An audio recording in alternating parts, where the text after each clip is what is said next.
What's happening, everyone? The first character from Season 4 of Tekken 7 is finally upon us.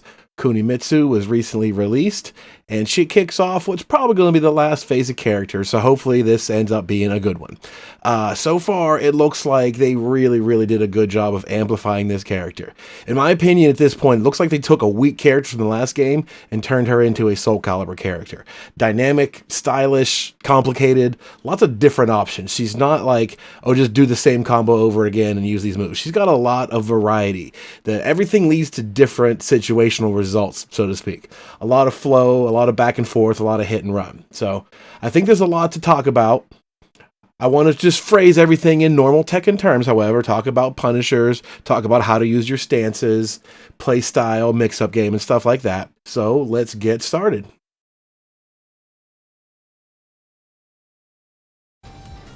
As always, let's start with punishers. If your opponent gets greedy, or if you make a good read, you need to get that free damage that they're letting you have. Starting at 10 frames, Kazumi has a pretty straightforward 1-2-2 string, like a lot of characters do. She can also hold back on this third hit to cancel it and go into back turn mix-up. Not the best way to start that mix-up. You're better off just sticking with 1-2-2 as your punisher and moving on. The other thing that's interesting about this character is forward 4-2. This move, if you can see on the display, says 9 frames. I don't know if it can actually be done in 9 or if it has to be done in 10. I'm not quite sure. I don't want to sit there and have to do the calculations in the tests. Needless to say, it's possible to do this move in 10 frames, if not 9. So if you want to practice that tech all day, you can have this 34 damage and a knockdown for every single punish you get. Otherwise, we can just stick to more conventional options. We can look at 12 frames, where you get 4-2. This is 30 damage, and she automatically turns around into back turn with plus frames for a mix-up. So this is a really good 12 frames. That's nice damage and puts you in a really good situation for offense. 13 frames, she can do forward 2-3. Oh, 32 damage is starting to get up there. It's not a lot more, but this has got a knockdown. So right away you could decide, if you have 13, do I want to go for this knockdown, or do I stick with my 12, which gets me offense? Both really good options. Damage plus options is the real key here. 14 frames, again, if you want to practice the tech, Kazumi has a dark upper. A forward, neutral, down, down, forward, +2. A Mishima type crouch dash. That when you hit it exactly right on that last frame together, this can come out in 14. So that's pretty useful. Technically, it is a 14 frame launcher. If you can do it that fast, pretty nice to have. Otherwise, at 15, you have a basic down, forward 2. And you have an up, forward 3 hop kick. You also have up, forward 3, 4. Both of them will launch. It just depends on what kind of combo you're looking for at the time. But those are both 15 normal launchers. Nothing really remarkable there. The interesting thing is this forward 4-2. The crazy good range that it has. The damage and the knockdown can be done at 10 frames. If you want to learn that, go ahead. If not, you can stick with the conventional stuff. They work pretty well too, because you get options out of your 12 frame and stuff like that. They're all really good. Crouching while standing 4 is nothing remarkable. You get your damage, that's it. While standing 1-1 at 13 frames is pretty good. That's nice damage. That works well. While standing 2-4 is your 14 frame punisher. This is even better, because now you can do this and hold forward to go into your set stance. So you have the damage, the frame advantage, and a mix-up coming right at them right away. This is a pretty good one. 14 is a nice range to be able to punish stuff at. You get this 14 and go right into that mix-up situation. Very powerful. And at 15, she can do the up forward 3 that we talked about, because it's an up input, and the up forward 3-4. Or she just has a conventional while standing 3 if you want that as well. They all work pretty much the same. Up forward 3 or 3-4 is probably the best bet, because you tend to get the most damage out of that. But they all work, whatever you're comfortable with doing, that works just fine. So that's for block punishing. Pretty good set, all for the most part average or above average. Being able to go into some of her mix-ups is the key feature there. As far as whiff punishing goes, if you're in close ranges and you want to tag somebody with it, forward 2-3 comes to mind pretty quickly. That's easy to do, it's fast at 13. If you're just kind of doing the dance and moving around in between strings, you can tag them with that on a nice whiff. Otherwise, you might as well go for your launcher, right? If you get a clean sidestep, you might as well launch them with your down forward 2 or your hop kick. As far as close range whiff goes, that's pretty much what you want. Mid-range, it can be a little harder to do that. You might not be able to punish them with this if they're too far away, but you do have the crouch dash one we talked about. You do have this dark upper input that's got way more range. This is your down forward 2. This is your crouch dash too. Reaches 3 feet farther. So this works really well for mid-range punish games too. Also, that forward 4-2 that we mentioned, that covers just a ton of ground. For long distance punishing, that works really well. And if you happen to be on the other side of the world and they do something, you have the kunai throw. Quarter circle 1 will hit them from anywhere on the map if it's in line. Obviously, if they're moving sideways, this misses, but this has full screen range. So that's Kazumi's punishers. Pretty good. She has this interesting thing in forward 4-2 that can punish potentially almost anything if you learn how to do it that fast, but otherwise she's got a pretty solid punish game that can transition into her mix-ups when you get it just right. Her long-range, mid-range punishers are what really stands out. Being able to be out here and punish stuff from far away is a pretty unique trait. That'll come in handy later for sure.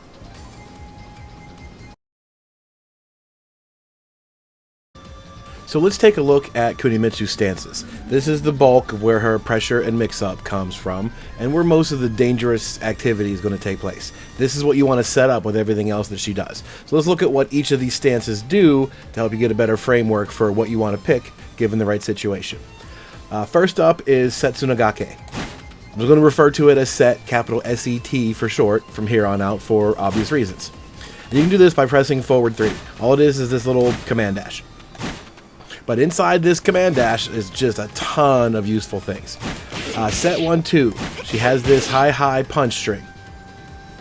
Now in this game there are 4 different things you can do out of it. Previously there was only the one. You can do 1-2-1, which results in this airborne teleport / mid. You can see this is unsafe. This is -11 on block. You're not going to just do this one because. But 1-2-2 is basically the same thing except she's on the ground, and this one is safe on block. I'm not quite sure what the fundamental difference is, why one is and the other's not, or one of them isn't a high. I'm not sure yet. But needless to say, those are both in there. Set 1-2-2, leave safe on block, because good option there. Set 1-2-3 is the old bound move she used to have in combos. They just changed the input to it. Well, you can see this is also safe on block, so it's a decent option to go for there. This would break floors in a combo since she does that stomp. And there's also set 1-2-4. This one ends in this teleporting flip kick that's plus on block. You'll see that there's 3 different strings that lead to these same extensions. 1-1 has the same set of options afterwards. The Setsunagake versions are not the best versions of them because they can duck that second hit if they're ready for it and then sidewalk out of there in trouble, but the whole point of what we're doing is to keep your opponent from being that proactive. So all of these options are all mid, and only one of them is unsafe. So you could just kind of mix these up all on their own and be fine doing it. But that's not all that you have. You have set 2, which is just a mid that's also safe on block. Nice frame advantage on hit. Also is a counter hit launcher. This is probably Kunimitsu's best move overall. I think it was in the last game. And I also think it just happens to be better in this game. So set 2, quick little mid strike, very, very useful overall. Combine that with set 3, which is a low that slides in. This is also a counter hit launcher. So now she has double trouble out of it. Set never had a low before. Now it does have a low. Both the basic mid and lows are counter hit launchers, so that's pretty dangerous. This used to be Kunimitsu's down 3. Her regular down 3 was this slide. They moved it into set, which gives it even more range. Like she could just do this from downtown and hit you. Very, very dangerous. The mid-range of this character, which we'll cover a little bit later, is much more dangerous than you could think. And having something like that to get back in on you is really good. Noticing that's also 0 on hit is pretty good. A long-reaching, crushing slide move like this tends to be negative. You don't get offense from it. But 0? That's pretty good. That is not bad at all. Leaves you in crouching state, which you could stay in if you wanted to, and go low again. So this is a really good move, especially to put it in the set stance. Very nice. We also have set 4. This little mid kick, which I thought was back 4 when the first trailers first started coming out, does pretty much the same thing. She does this swing kick, and it leaves her back turned automatically without you pressing anything. This is good for setting up back turn mix-ups, which is also cool when you start thinking about the layers of mix-ups. We're already talking about a stance full of all these different options. This stance leads into another stance. This is what makes your opponent crazy. So not only is there the safe mid kick that leaves you back turned, there's an extension. She can do set 4-3 that keeps the opponent from trying to challenge in between. This isn't going to be safe on block, but it's there just to keep the mix-up fresh. She has set up forward 4, which now hits the opponent no matter what. This used to just be a hit throw versus airborne opponents. This is how you would end combos, so it didn't do anything unless they were in the air. Now it does this no matter what. It does a nice little chunk of damage, but it's not great damage for the fact that this move is minus 14. That's a little bit much. You don't want to just do this for the sake of the mid mix-up. You're better off to just go for something else there. But it does exist. It's a cool looking move. You can still use it in combos. They just moved it into a regular hit and made it a little bit riskier. There is 3+4. Set 3+4 does this little flip stance, which is a mini stance that we'll cover in a minute called Musasabi. It only has 2 options out of it, which we'll just cover now. The mid kick 4 and the low 2. That's pretty much all that it does. So in the middle of set, you can do this flip kick and, you know, do nothing, just kind of fake him out, or use that for a way to get another low in there. The last options for attacks out of set stance are the throw. She can do set 1+2, which, if I'm not mistaken, didn't used to do damage in the last game. She used to just flip, and that was it. Now she stabs you and does that. She has that throw, and then there's a 1+4 throw. She runs off your chest and hits you that way. So having throws on top of your mix-up game is really, really nice. She's got safe mids, she's got counter hits everywhere, she's got attacks that lead into other mix-ups, and other lows, and other loops, and then back right into it again. With throws in the middle of it, very, very distracting. The other things worth noting are being able to press down to stop it into crouch, or press back. She can just press back and stop the assault instantly, and stay completely safe doing it. So Setsunagake is a very versatile stance. You're going to get a lot of action out of this for mix-ups, as well as being able to take advantage of the range. When you're playing the mid-range game, to be able to just come back in with this thing and start mixing them up again, very, very dangerous. So let's take a look at the moves that go into set stance by canceling. 2-2-2. You just press forward and go into the stance this way. This whole string is 5 2s long, but it's the third one. 1, 2, 3, and then hold forward goes into this stance. Forward 4 and hold forward. This used to be the only one she had. She couldn't do this any other way but that one. So now there are 5 ways to do it, which is a huge help to keep your opponent from, you know, predicting where it's coming from. This is coming at them from 5 different ways now. It's much, much harder to be prepared for. There's one out of back turn. Back turn 1, 3. Holding forward leads into the stance. This is a pretty nice one too. Not to mention all these get used in combos like crazy. So the more of these you have, the better your combo paths are too. While standing 2-4, she has a 14 frame while standing Punisher that you can also hold forward right into set stance. Very cool option. Also useful in combos as well, you'd be surprised. But a 14 frame, pretty decent Punisher, not so bad, into your set mix-up with 11 frames. That's really cool. You like that a lot. The last option is one of the other stances called Katon, which is 1+2. One of the extensions out of this is just press forward, cancel that stance into set. So very good stance, full of options, counter hits, layers of mix-up. You're going to want to learn this thing inside and out, how to use it, and how to not get caught, right? You don't want to abuse any particular thing and let your opponent be keen to what you're doing. So always got to stay fresh. So let's take a look at that other stance called Katon, 1+2, see what it can do. This one is not quite as universal, but it's got some cool stuff in it that you're going to want to learn how to use. First up is 1. This little 1 seems pretty innocuous, right? It just looks like a basic mid poke. Well, it turns out this thing on counter hit is +12. No one was expecting that. So if you're +12, you get to hit him for 12 frames for free. So that counter hit leads to 46 damage and a back turn mix-up.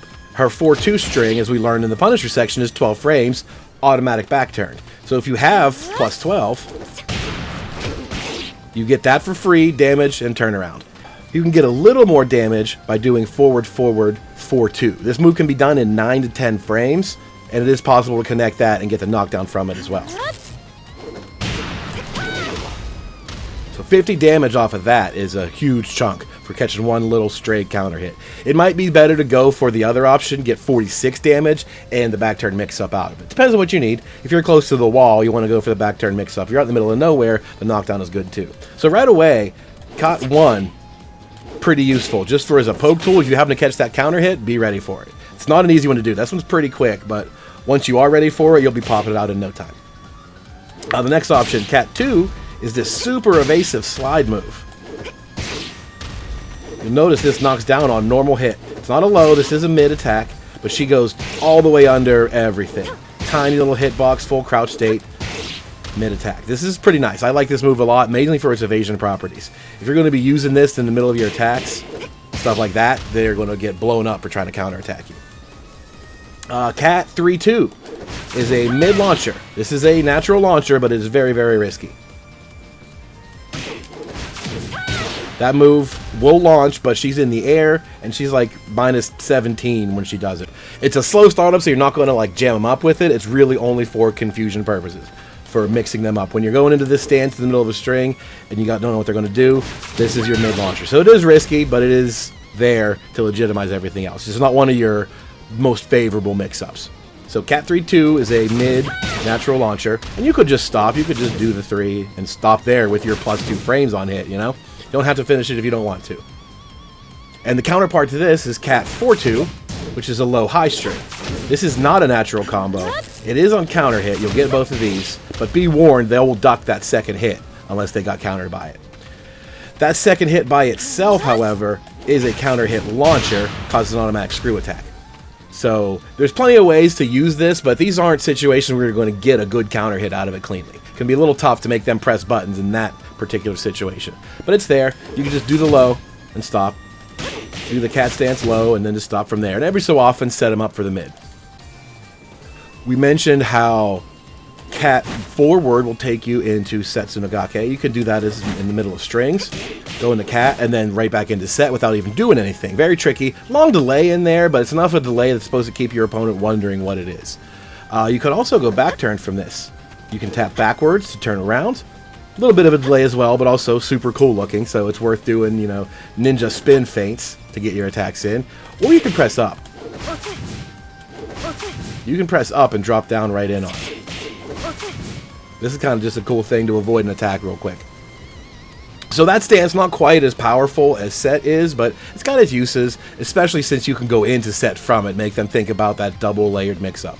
The only strings that go into this that I remember are 1-1. You just press 1-1 and then 1+2 and 2-2. 1+2.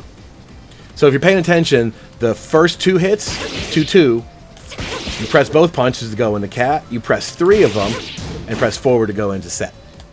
That's pretty much all that string is going to be good for, is to go into those 2 stances. I spoke briefly about Musasabi, a quick little mini stance that you can do by doing up forward 3+4. All it is this little flip spin. There's 2 options that come out of it. 2 is a low attack that knocks down. 4 is a mid kick that knocks down. That's pretty much all there is. The 2 is pretty bad on block, but it knocks down and gets a nice chunk of damage. If they don't get up correctly or at all, they get follow-up. So that hurts at the cost of being like minus 18. It's pretty bad. The 4 kick is minus 14, but she's going to flip away, so it's going to be really hard for people to punish her. This is just kind of like an icing on the cake, as you doing this out in the open is probably not going to get you very far, but the fact that you could do it out of set, as when we mentioned it the first time, is probably its biggest feature. If they're worried about the low out of set stance and you did this instead and did a different low with different timing, that's kind of what it's for. So Musasabi is very short. That's all there is to it. 2 options, and set 3+4 is the only other way to go into it outside of just doing it neutral, up forward 3+4. Back turned is the other major stance to talk about. There is a ton of things out of this. Super dangerous. It's every bit as good as Setsunagake is. There's one of everything from it. You're going to use this to run most of your pressure from, as well as going back and forth between the 2 and maintaining that flow and those layers of mix-up that we keep talking about. From back turn, she has a 1-2 string, which she always used to have before. But now there are 3 extensions. There's 1-2-1, there's 1-2-2, and there's 1-2-4. And of course, you recognize those from Setsunagake. That's the same thing. The only difference here is these versions, you can step in the middle of it. If you do 1-2-1, they can sidewalk to the right and avoid that 3rd hit. Same with all of these. They don't necessarily track, and it can depend on your axis and distance, character, and stuff like that, whether you can get avoided or not. But if you're going to do back turn 1-2 and then 4, they can sidestep that 4 pretty cleanly. Whereas the normal version from 1-1, they cannot. That version is much, much harder to step. That mid pins you in there a little bit better. The back turn version does not. So the back turn version, they can kind of get out of that. Just be warned. So back turn 1-2 with its extensions is useful, but can be avoided. So you don't want to focus on that too hard. Back turn 1-3 is a new string This was added. Also mid-high, just like the 1-2 is. But this string you hold forward and go back into set. That's what its primary function is for, is to go back into set. On block, you go in -1, which isn't the best thing, but it's still usable. If an opponent is ready to stop you, you got to be careful being negative, but -1 is totally fine if you want to use that to run mix-ups. Or you can do it and then slam the brakes, right? There's nothing wrong with that. Back turned 1-3 is a pretty cool little string, goes into set. By itself, you could see it's safe on block at -6. So you could just do it and then turn around. There's nothing wrong with that either. Turn around and go back to basic offense. So 1-3 is kind of cool. Lets you transition into set if you need to. 2-3 is a knockdown string because it's fundamentally the same as forward 2-3. That's the same string just from back turn. Very quick. Gets them off your back and knocks down wall splats, screw attack, etc. If you're in a panic mode, that's a pretty good panic move to have. It's very fast. What is it, 12? 12 frame startup. So even if you looked at things like, you know, being -3 when you turn around, and you could do that move, it's still going to trade hop kicks and stuff like that. So it's a pretty good get-off-me tool. It's not invincible. And again, you should always watch when you turn around. If you're negative, you got to be aware of that. It's technically not your turn, but a fast move like that can steal your turn back sometimes. Back turn 3 is this little mid kick. It's very reminiscent of the one you get out of the strings. It kind of looks a lot like that, but this one is just a basic backflip kick. It's only -3 on block, so it's safe. It's a mid knockdown that avoids lows. -3 on block. That's pretty cool. It leaves her back turned on hit or block as well. So even when you do hit them, you have a chance to go for mix-ups right away before they move. So that's a really cool move that you don't think about a lot. You always think about, I got a mid launcher. Why don't I always do the mid launcher? And the reason is you want to keep it fresh. You want to always be doing different options so they never get into a rhythm against you. Every time you go low, you go low, you go low, then you finally go mid. Well, you have like 3 different mids you could choose. That just makes the puzzle that much more complex. Back turn 4, the high homing move. Also very fast at 13 frames. This works pretty well for get-off-me situations too. Counter hit, you get that cool little knockdown from it, and it's a homing move very fast. It's very good to have a homing move built into your mix-up situation, because that's the primary way to get out of mix-ups is to try to sidewalk out of there. So having a homing move to shut that down, very, very key. That works well. 1+2 is not quite a homing move, but it's going to have the same effect. Very fast on startup. It spins around and moves forward. They're going to have a hard time avoiding this. This is also very good for quick situations where you go -1 into back turn and that. You can kind of steal some turns with quick moves like this. The 1+2 is a safe mid. Doesn't knock down or do anything. This is a little bit of damage and goes right back into offense again. Forward 1+2 on the other hand, that's your big mid launcher. That's the one that you really want to go for when you know you have them set up just right. You have that. That's your full combo on normal hit and everything. And only -12. I think that's really good. For a natural launcher out of a forced hard mix-up situation with danger everywhere, only being -12 is pretty solid in my opinion. Can't argue with that. Especially in a world where hop kicks are 13. That's 12. I like that a lot. I mean, there's risk, obviously, in going for it all the time. And like I said, the more times you do a different mid, the more times you keep them guessing. So as long as you're doing this, you know, mixed up in between, and you're doing this, going for forward 1+2 gets you that combo, and they might not even be ready to punish it at -12. So you got to mix it up as best you can. It really works out well. The last 2 moves to talk about in back turn are down 2 and down 4. Down 2 is at 17 frames, crushes highs right away. +3 on hit. This is very good all around. This is evasive, lets you get offense, turns you back around. This is a great move. Down 4 is not quite as good. It's slower on startup. You can see it's only +1 on hit, and the damage is the same.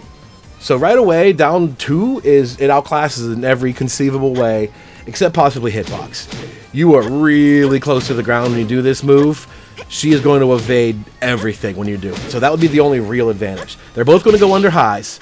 But down 4 is going to go under lots of annoying stuff. That's really the only reason you would do that. Otherwise, down 2 is more than good enough.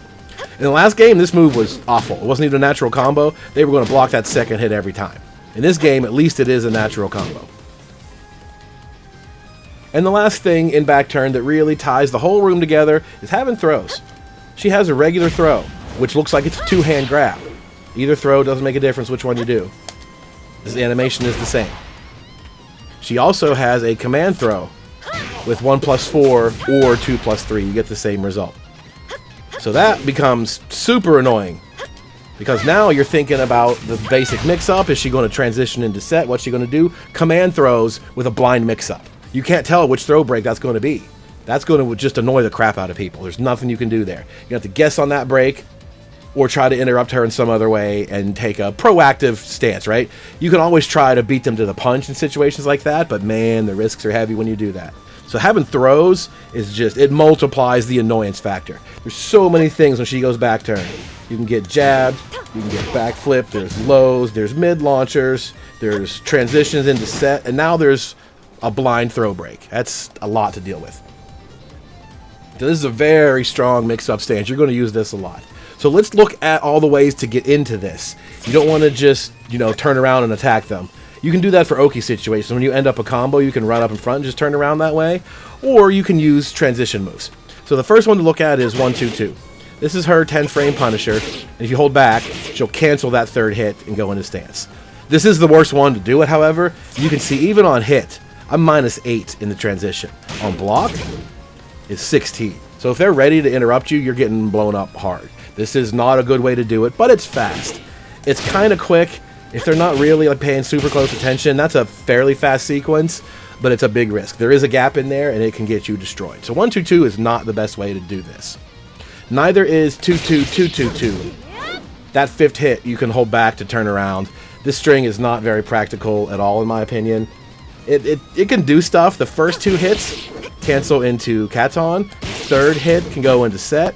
And the fifth hit can go into back turn. But you're never going to hit anybody with these. The counter hit doesn't even guarantee. You're going to be standing there blocking 2 attacks until you do something. And they're going to be ready for that. So I don't like that one necessarily either. Next up is 4-2 though. This is a really good one. This is her 12-frame Punisher that leaves her automatically back turn, hit or on block. So on hit you get that nice +6. You can do whatever you want. Even on block, -3 is plenty of time to turn around or get out of there or do whatever it might be. Parry, if your heart so desires. 4-2 is a really good one. It's a great move all around, and you get automatic back turned out of it. You also get that from both back 4 and set 4. Oops. Set 4. Both are fundamentally the same kick. I thought they were the same kick when the videos first came out. Turns out they're not, but they do the same thing. They turn back automatically if you don't do anything. But back 4 has back 4-3. And set has set 4-3. They both have an extension to keep people from trying to stuff you when you turn around. So back 4 to turn around is also very good. Same thing, you get +6 on hit or -3 or whatever on block. You can retreat. You don't have to always go in. You don't get stuck. You got plenty of time to take what you're given. We mentioned 1+2. The Katon stance can also do this. You can press forward to go into set, or you can press backwards to turn around. That's kind of handy too. You might be able to do that in the open, but that's kind of a delay. This move really comes out of the strings more than anything. There's enough delay that you can get hit there, but it's up to you. If you can work that into the arsenal, go for it. It's just not one of the best options. One of the best options now, though, down forward 3+4. So down forward 3+4 is an excellent mid attack. 2 hits, +7 on hit, and forces crouch. This is only -2 on block, even. Beats lows, and you can hold back to go into back turned. This is excellent move all around. Gets you the mix-up. If you hit them with this and you go back turned, there's nothing they can do. They are trapped like that. This is a really good move overall, as well as a good way to get into back turned. Forward 3-4, which you saw me do by accident. This is that lunging shark attack. Same thing. Hold backwards, turns around. This one's pretty decent. The frames aren't as good, but this is mainly for when you're trying to approach. If you're far away and you want to get back in, you can use that to fly at them and go for your back turn mix-up that way. And the final one is another good one, Sidestep 2. Sidestep 2 works really well. You can press and hold back. You get 1 extra frame to turn around, +6 on hit. But this one has another built-in follow-up. You get 1+2, which checks opponents from trying to be aggressive against you again. That's a running theme with the character, is strings or transitions that the opponent wants to try to press buttons or hop kick you or whatever to shut you down. You have an extension that'll check that. If they know you're going to go for a back turn every time, then you have another option to challenge them. If you go for the extension, you win. So she has tons of that stuff. Always want to remember those. So that's it for Kunimitsu stances. They're very dangerous. Setsunagake and back turned are super dangerous. They have one of everything. Counter hits, lows, command throws, other transitions, you name it. So that's what most of your pressure is going to come from. And everything else that we talk about in Playstyle is meant to lead you to that. That's where the payoff is.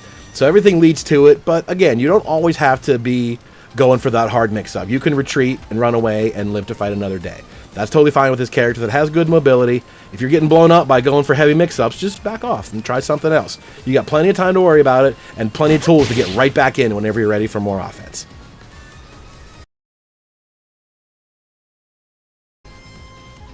Now let's take a quick look at all the moves that just have special properties like screw attack or homing, just so you get a little bit more familiar with the list, and they'll tend to click a little bit better when you go over the character in general, and it helps, oh yeah, no, that's a homing move. That just kind of helps the repetition and learning process a little bit.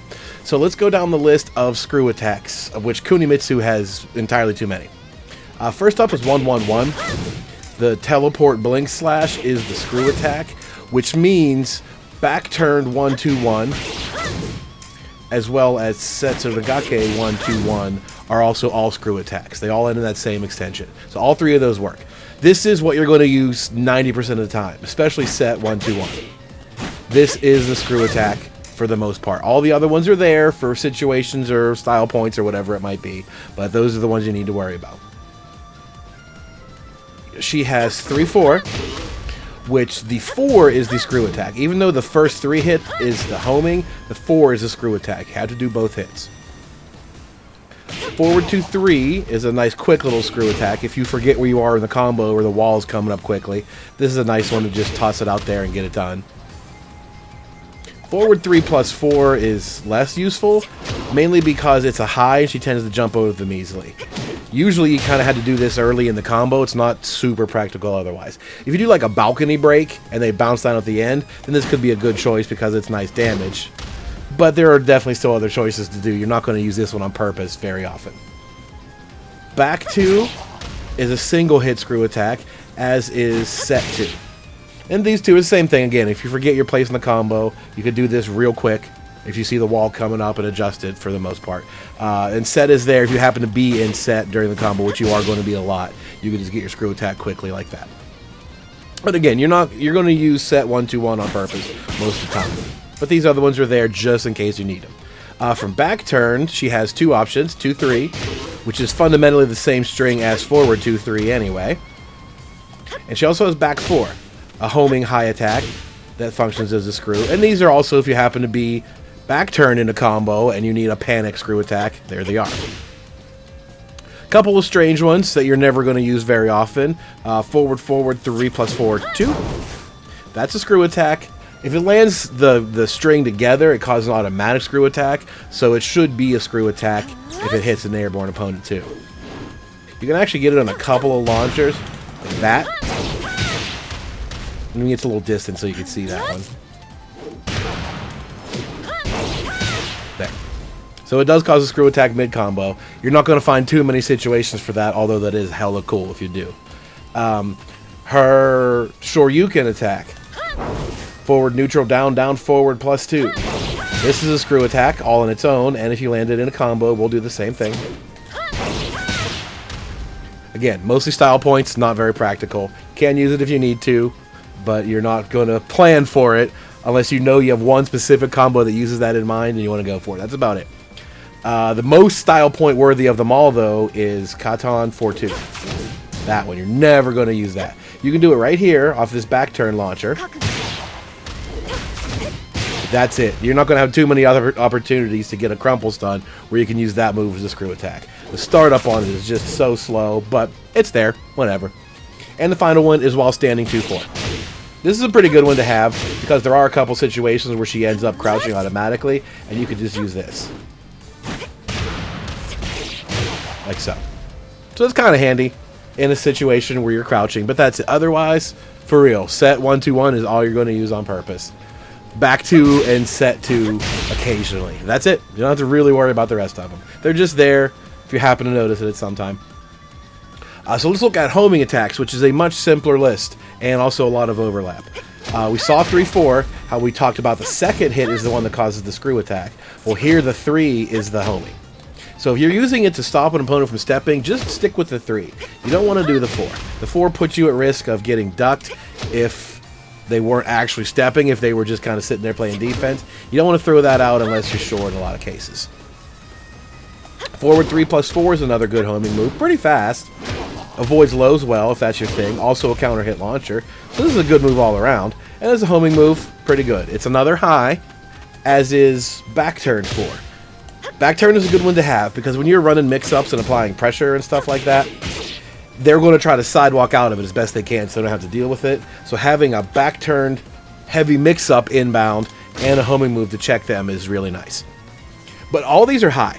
These 3 homing moves are all highs, and your opponent's going to know that eventually. So if they're of the mind to start sidewalking you a lot in the hopes of making you bust out the homing moves, they know those homing moves are high. So if they're doing like a pattern of like, you know, a jab and a down forward 1, and they start sidewalking, they keep doing that, right? And they keep catching these whiffs. So eventually, when they see them do that, you're going to throw out the homing move and try to catch them. Well, they could bait that, right? If they know what they're doing, they'll do this and they'll just duck, since they know your homing moves are like all highs. That's kind of a weakness there is. The only one she has that fixes this is back 2. Back 2 is a mid homing move. You say, well, what's the problem? Why wouldn't you just use that? You wouldn't use that because it's -13 on block.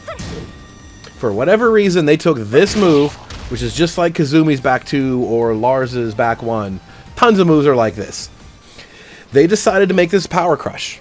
This is also a power crush move, and kind of by rule, mid power crushes have to be unsafe on block. So this ends up being -13. Instead of being like -7 and being like a really good homing move, now she basically doesn't have a mid homing move. Because you don't want to just do this one. If you think the opponent might be stepping, and you just do that, odds of them just doing nothing and punishing you on block are way higher. So you can't just do that one. This is only for the situations where you know the opponent is going to try to bait out your high homing moves. It's a weird situation to create just by making that her power crush. And it's her only power crush. Back 2 is the only one that she's got. Seems like they just picked a random move and gave it the power crush property when there are millions of other moves that could have gotten it like this. That would have been a good choice. That would have been a good choice. All these 1+2 attacks. What would also be a good choice is down back 1+2. Because this is her wall bounce. There are a lot of characters that have an armored wall bounce attack. That works pretty well. You know, they're -14 for the most part because they are situational launchers. That would have been just fine if you'd have made this her power crush. But for whatever reason, they put it on back 2, and I think that kind of ruined the utility of back 2. Go figure. But that's all she has, 1 power crush in back 2, and 1 wall bounce, and down back 1+2. They're not really exceptional in any way besides that. They do exactly what you'd expect. Down back 1+2 was on the slower side compared to some of these other ones. But that long wind-up, I think, is mainly just to help her avoid their attacks and then swing back and hit them. The other unique move trait to talk about would be rage attacks. And rage drives and rage art here, they're nothing super special either. The one thing to note more than anything else is the range on these. These have superb range. These are effective from like range 5. Because she does that teleport dash stuff, works super well. That's the only thing really noteworthy about her rage drive. It's the Death Fist type, meaning it just hits them towards the wall like 100 feet. Look at the distance they travel. No matter where you are, you're probably going to get that wall splat. And it leaves her right in front to follow up the combo thereafter. She doesn't have to chase. So you don't get a combo out in the open with this. You wouldn't be able to hit them afterward. This is only to get them to the wall in a combo.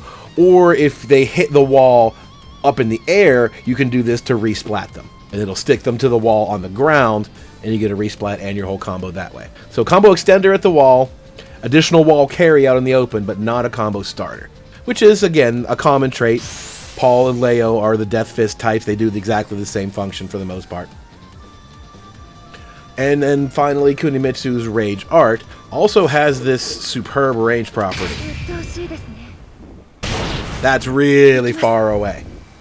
Down 1+2 is otherwise a pretty generic mid Rage Art, but the range on it is absolutely noteworthy. Looks cool, it's awesome looking.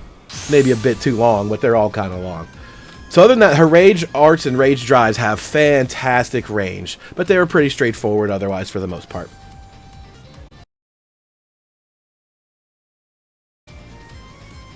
So far, we have talked about punishers, if your opponent makes a mistake, or if you make a good read, how to get that free damage.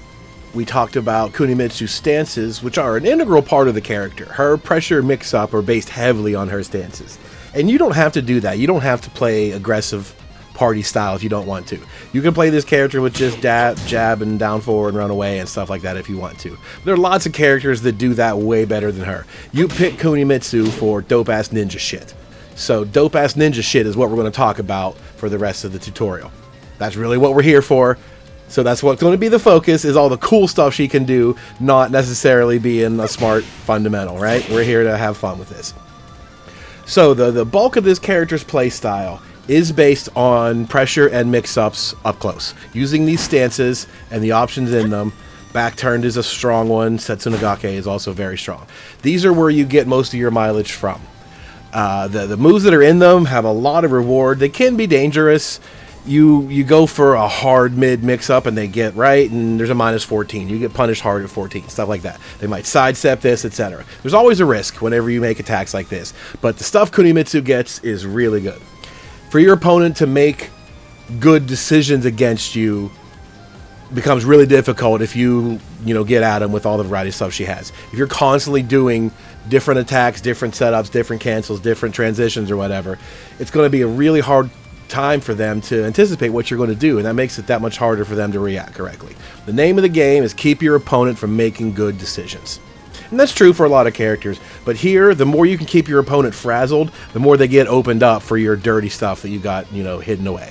That's what really works.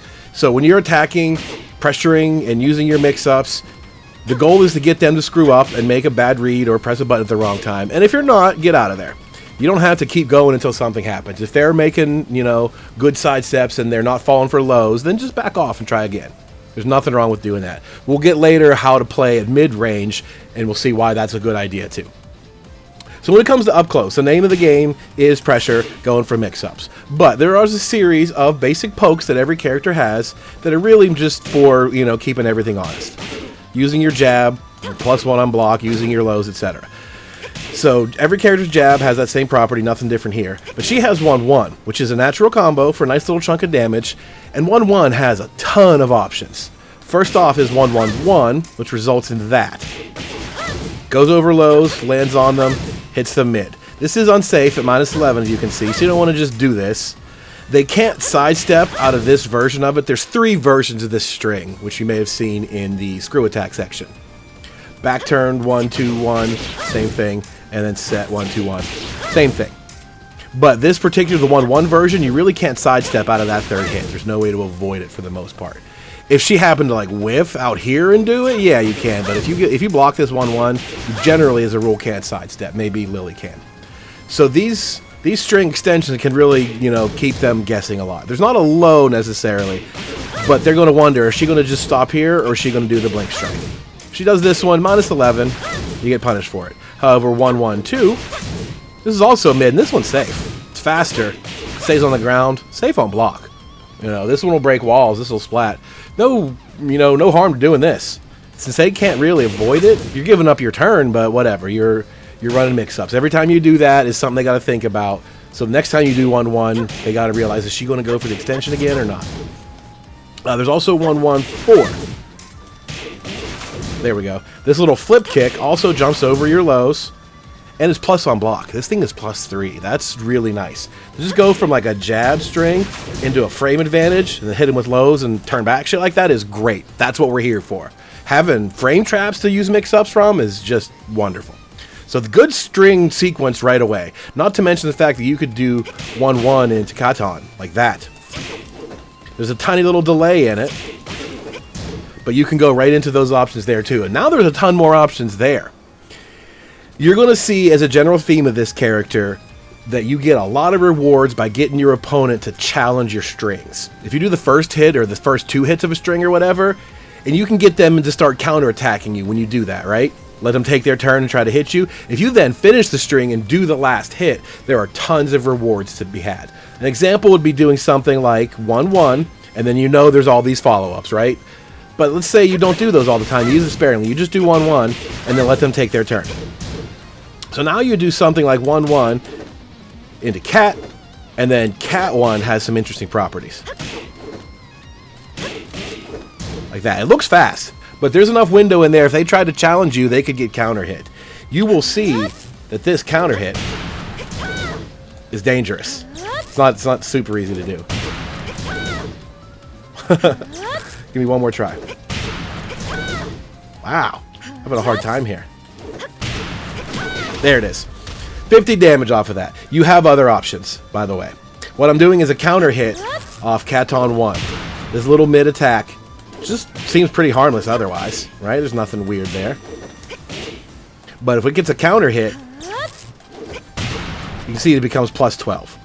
So you can just do 4-2 and take your 12 frames and go that way if you wanted to.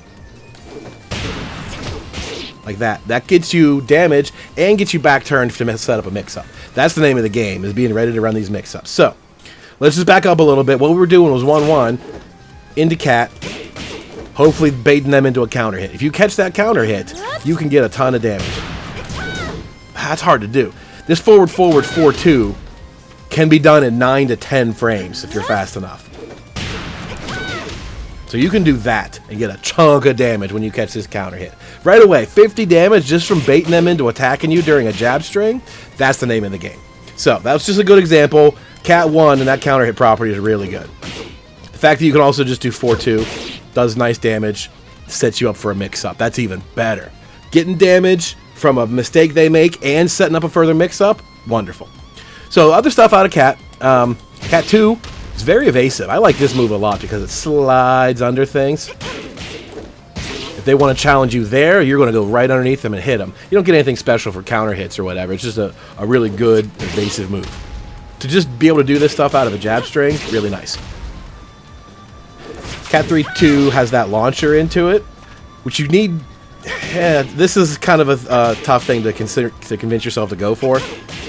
Just to do that out in the open, it's a little bit risky, but it's an option if you want to. Because there is also a low, you can do jab into that low string if you want. So, tons of extensions. What's that? 6 things we covered already? 7 things? Just out of a 1-1 sequence. Then on top of that, you can do cat into set stance. You can go right into all of that crazy stuff right away. And the lows in there, the mids, the counter hits, all of it. So 1-1 setting up just a ton of different options is really good to start with. And it works best if you just do 1-1 and kind of back off sometimes, you know, 1-1 and sidestep. Don't always go for something, leave them guessing which one it's going to be. And run away. That way they're going to, okay, well, she's never going to do anything. Let me take my turn and counterattack her. That's when you get blown up. That's the name of the game. Is getting them to press buttons in the middle of your strings and having them set up for the counter hit they didn't know was coming. So some other things to work with. 2-2-2 is worth mentioning, I guess. You can hold forward and go into set stance that way. 2-2-2-2-2. The whole string is not very practical. In fact, I think this 5th hit needs to be a counter hit to launch. I don't even. It's kind of dumb. This 5th hit can also be canceled into back turned, which I guess is okay. It's not very good all around. It's just there. 2-2-2 in a set, I suppose, is all right. Even if you get a counter hit, that 3rd hit is not guaranteed. 2-2 is all right. 2-2 is a decent string, 12 frames. But the 3rd hit, you have to do into set stance, and it's never going to hit them. So, not a super great way to do it. There's plenty of better ways out there. 1-2-4. This is the punch string she used to have in the last game. This is pretty good. Let's change it up a little bit. They made this mid, and they made it minus 14 on block. So you don't want to just do this all day. But you can start the string slowly enough, and you can see, oh, they did something. Let me get the counter hit.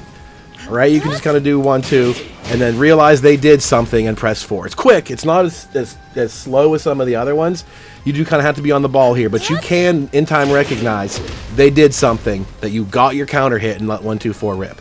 Because otherwise, that's a really nice counter hit string. Wall splats, knocks down, pretty good stuff. You're just putting a big risk if you don't make the right read. But, again, you should be able to tell as soon as you've done, oh, there's my counter hit, let it go. Not too bad. You got enough time. So, as we talked about, making the opponent attack you in the middle of your strings is gold for this character. So, let's take a look at some other ones that are good for that. Down, forward, 3-2 is one of the better ones. This was in the last game, and everybody knows this is a low. People are going to block the hell out of this. this is going to get blocked 99 times out of 100. So what do? Hold down to cancel it. Hold down to cancel it. Doesn't matter that you're canceling it, they have to respect that low. They're going to duck this low just in case you decide to do it, right? But by the time they realize you didn't, you're already ahead of the game, and you can stay in full crouch, go for another low. That's the dirtiest trick, is faking a low and then doing a low again. Give them a little bit of a delay and then go low on them. I love stuff like that. So canceling this string and forcing them to kind of hesitate for a second, that's the name of the game. And if you did, you know, get them into this kind of pattern, I wouldn't suggest doing this move all day. But if you do get that kind of pattern, you get knockdowns, stuff like that from counter hits. But the rewards keep on coming. Counter hits from these strings are all pretty good. We'll take a look at down, back, 2, 4.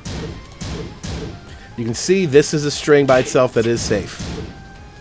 Also natural combo on hit. So you just do this all day. Boom, boom. Catch them with this. It's not a fast string, but whatever. You're throwing it out there and you're safe when you do so. They're going to stop doing that, and eventually they're going to get counter hit by that third. Once in a while, you let that one rip, you'll hit them and you get free knockdown, right? It's about keeping them guessing. So all of these multi-hit strings are really good for this. This is a particularly nice one because you can just pretend that third one doesn't even exist at all and don't even worry about it. But once in a while, if you let that third one rip, you'll catch them napping. Down 2-1, down 2-1, 2 are also pretty good because there's a fourth hit. Down 2-1, 2, 1 plus 2. You never do that fourth hit. That fourth hit isn't going to hit them. You get a counter hit.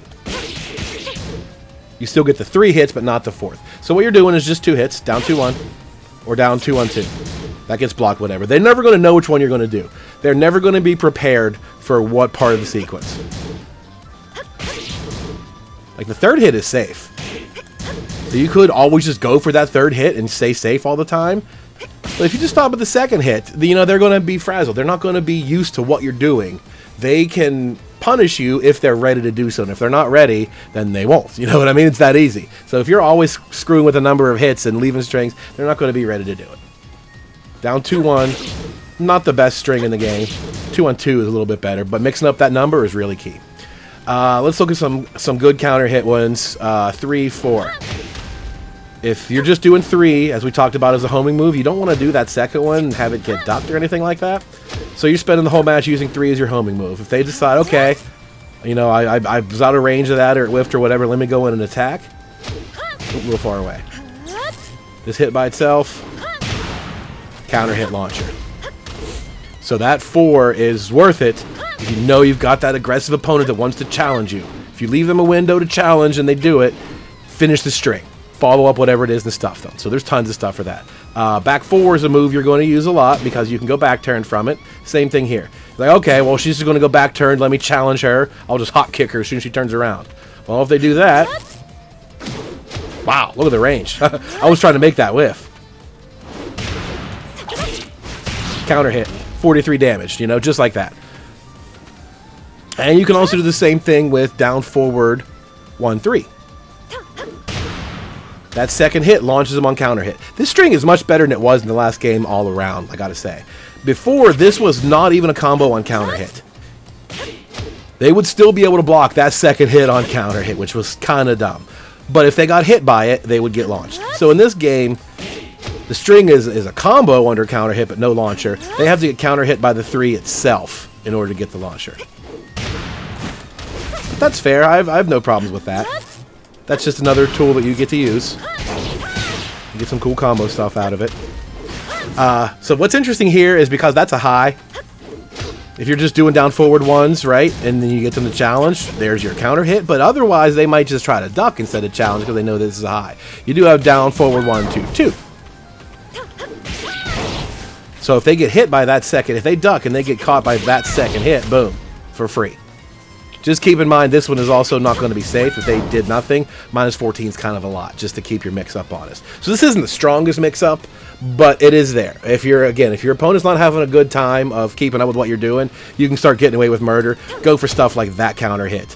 Or keep them as soon as, okay, well, I'm going to duck that. Nope, no, you're not. I'm going to hit you with this instead. So a couple other little things that are useful for your generic sort of offense poke game. And again, this stuff is already, like, much more high level than just basic poking, but the idea is simple, right? If you never give them a good opportunity to read what you're doing, then they're going to just press buttons at the worst time. So these moves are a different sort of poke. Down forward 3-2 is a different sort of poke. You're not trying to like open up offense from it. You're trying to bait them from making mistakes. That's really what it's about more than anything. So let's take a look at back 1-1-1. Slap you silly. You don't want to do this a lot because she gets dizzy and falls down. But what you do want to do is mix up the number of hits. The first 3 are a natural combo, which is a nice chunk of damage. 30 damage is totally decent from that. You can do 4 if you want. You can do 3. You can do 2. Or you can do a single one. So if you do any different numbers, they are never going to adapt to this. Every time you just do 1, just do 2, they will never get used to how many you're going to do. They're going to try to duck, and they're going to wait for you to finish whatever it is. You're just going to get away with this. This is really going to keep them guessing, because if you do the same number every single time, then they're like, okay, she's going to do 4 spins. I'll wait till the 4th spin, and then I'll attack. So don't give them that chance. Don't give them that calculation in their head. Don't ever let them have that satisfaction of correctly guessing what you're going to do. Mix up the number. Back 1-1-1 is actually pretty good for the damage. You could just do this and keep it guessing. Really good. One of the more universal things that is kind of straightforward in this kit is up back 2. This move you can just throw out anywhere. In the middle of your mix-ups, turn it around, whatever it is, all the different crazy stuff you do. This is just a good basic fundamental counter hit. Because on counter hit, you get a nice chunk of damage on that. 45 is really good. This move is fast as hell. You can see it's a high, it's safe. It's even good on regular hit, it's still pretty solid. It's a nice move all around. So don't forget, you can still play fundamentals. You can just stick out your counter hit stuff moves, right? You're trying to pressure an opponent, you know they're going to get back at you. You don't always have to set them up for the big shit like that. You can just do jabs and then boom, pop them with that. Do it down 4, pop them with that. The basics still work for this character. And up forward 4 is definitely worth noting too. The regular version of it is -7 on block, even though the string version of it is +3. This is still good. This is still a really good move. This is your only real low crush out of these basic pokes. You saw 1-1-1, she jumps over lows, but for the most part, you're not hop kicking a ton of stuff just yet. This is a pretty good one all around, if that's the game that you're looking for. You will notice that this does combo under certain lineups. If you're close up and you're a little bit to the left, you can actually combo this. So that's worth just throwing out in Poketown. It jumps over stuff, safe on block. That's really good as far as a poke goes. It's a situational orbital heal. Really good stuff. There are a lot of other moves we could go over, but a lot of them aren't really super practical. There's tons of moves that are just left over, don't have a good place, or are just too risky to use in general. And I want to just focus mainly on the things that you want to use a lot and why. And the last move I think that is worthy of attention is down 1. It might not seem like too much. It's not terribly fast, doesn't have great tracking or anything, but you can see it forces the opponent to crouch and gives you +5 frames. That's pretty good. But also on block, this forces the opponent into crouch. It's not plus, you're still -3, which is, you know, decent, but it feels like it's plus. When they're blocking this attack and they're forced into crouch, it limits a lot of their options. They can't use a lot of their lows or stances or stuff like that. So it's kind of like a mental advantage more than anything else. They're generally not going to counterattack you because they feel like they are trapped. Even though it's not like a legit trap of any kind, it's technically their turn. It just doesn't feel that way. There's another thing that's really good at disrupting the opponent's timing is that forced crouch. It kind of just feels like, oh, I gotta stop for a second and recover, right? It puts a crank in their rhythm. So this move is valuable just for that alone. But if you happen to get it on counter hit, you get a chunk of damage. You get 43 out of that. So that is totally worth throwing out there. A safe mid that has like that mental sort of frame trap to it and get you good damage on counter hit is definitely worth mentioning. But like I said, there are plenty of other moves out there if you want to go through the list. Familiarize yourself with whatever you like, but I'm trying to stick to mostly things that have a good overall purpose. So that's your basic poke game. So what this is for is to set up mix-ups out of your stances and transitions and stuff, right? Well, the best way to get out of mix-ups, other than having to make a read between mid and low, is the sidewalk. They don't have to mix you up, they can just start walking the other direction. So you got to chill that down. You got to keep them from sidewalking in the middle of your transitions, right? If you start doing, 1-1 into cat and then set, they start sidewalking, you're in trouble. So you got to know what your homing moves are to shut that down. And we covered in the homing move section specifically, most of them are all highs. You got forward 3 plus 4. You have 3. And you have back turn 4. Those are all highs. Your opponent can use that to their advantage. If they do start sidewalking your strings and they force your hand to start using homing moves, they know your homing moves are all highs. So they start to force your hand and then bait it out and duck your highs. So to stop that, you have back 2. But back 2 you have to use sparingly because this move is minus 13. I do not like the decision to make it minus 13 via the Power Crush property, but here we are. So your mid homing move is not very practical. All your homing moves are high. So do be aware of that. Especially if it's something like Xiaoyu or Steve or somebody that gets good lateral movement from their sway stance or going into like Rain Dance and Phoenix right away. They're going to blow up high homing moves. That's not going to be effective against them at all. You know what I mean? The characters that can duck at the same time as sidewalking, that's going to be trouble. So keep that in mind. Your homing moves are decent homing moves all around. It'd just be nice if she had a mid one. So you're going to have to make sure you pay attention to keep them from walking circles around you, which then helps you get the rest of your good stuff going. You can't get your good stuff going if they just walk away from it. So you need homing moves just to keep them in check. Then once they're in check, you start going nuts on them. That's when you do all that good stuff we've been working through the whole time. So these mix-ups, now that you have the opponent right where you want them, you need to put them in mix-ups, which are of the form of mid versus low. That's the classic mix-up in the game. You got to block one standing, block one ducking. So the lows this character has are not super good, but I think they all fit their role pretty damn well. The one you're going to use most of the time is this down back 4. It's not the best low of its kind. 17 frames is pretty average. It's a standing low. This is 0 on hit. You'd like this to be +1 or +2. That'd be really helpful. But minus 12, 0 on hit, that's okay. The fact of the matter is you could do this one and then jab and you'll still be okay. Your jab would trade with their jab. It's not the best, but it's fine. It's better than this being like -3, right? Like her generic down 4. Look at that. That's fast. 12 frames is fast and she ducks. But this is -2. You can't continue your offense from there. They're going to hit you if you try to do stuff. Their jab will counter hit that. All right, so you do down 4 and you're pretty much just backdashing out of there. You're doing down 4 and then sidewalking. You can't offense from there. Down back 4 you can offense from because it's 0. So that's a little bit better for that purpose. And if you want to do them all, whatever, it's fine. Down back 4 is your basic low for that tool. Down back 3, however, is very different. This move is nothing like that. You can see on hit how crazy negative I am. When I do 2 of them, it's a little bit better. 2 manji spin kicks, -6 is okay. -3 and 4, you're going to ask yourself to get blocked. Here's the trick. These can be blocked pretty easily, but the second one's a little tough. It's pretty tough for an opponent to get down and block. Well, actually, I don't think they can block the second one. They have to block the third. 1, 2, 3. There, they can block that third one. As soon as they block one of these, they've got you. Because you have a follow-up, right? At any point, you can do this 4 kick, which is mid. So if they get down and start blocking low, you can do that 4 and hit them. Here's the deal, though, is they can block your low, and if they block that low and do their while standing 4, that'll beat out yours. So if you ever do this third one and then while standing 4, odds are they're going to block that third low and do their while standing 4 and hit you. Even though this mid is safe, it's kind of your way to like stop the string and get out of there. They can beat you to the punch if they're good at blocking. So you always do 2. Do 2 because they can't block that second one.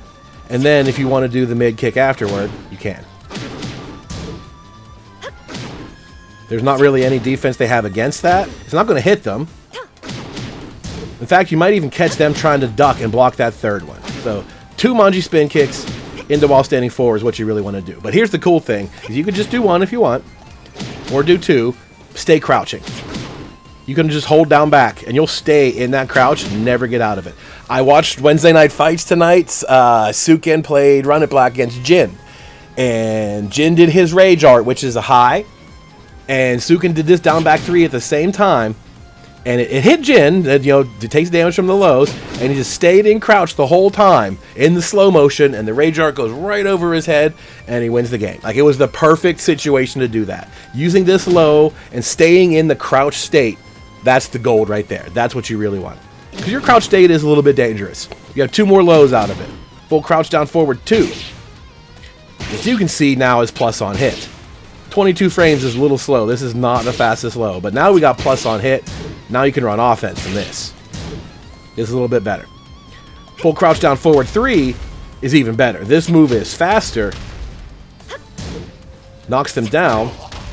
You get a free forward 2. They cannot avoid that. That is guaranteed. As long as you wait a little bit and then cancel your crouch with it, guaranteed. So, you're using Manji spin kicks, you can go mid to keep yourself safe. I think going into full crouch is really where it's the best. I saw it in evidence tonight. I think this is a good strategy.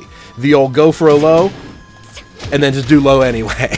I love doing stuff like that. So the full crouch lows are both pretty damn good. She has sidestep 4, which is this big tripping low. I don't think this is super good at all. It can be hard to recognize, but it's fairly slow. Opponents are going to be seeing this, and they're going to block it. You don't really get too much from it. It's kind of just like a legacy move that never got any better. It's not worth doing. The rest of your lows are concerning back turned. Again, the same mix-up situation. When you're back turned, you got to have lows to legitimize everything. These are good lows too. These are even better than your standing lows because this is part of a forced mix-up situation. The stakes are higher. The better these lows are, the more valid the mids are, etc. The power of the mix-up grows. So these need to be a little bit more punch to it. Back turn, down back 2. You can see this guy, plus 3. Very fast, crouches under highs, plus 3 on hit, makes them crouch. Really good stuff. You see on block, minus 13, not too bad. That's totally decent. You also have back turn down 4. This game, or this is also very improved in this game compared to the last one, because this was not a natural combo before. They could block that second hit every time. There's nothing you could do about it. Now this is natural. If they do block, they block the first one and then block the second. Minus 14 is pretty bad.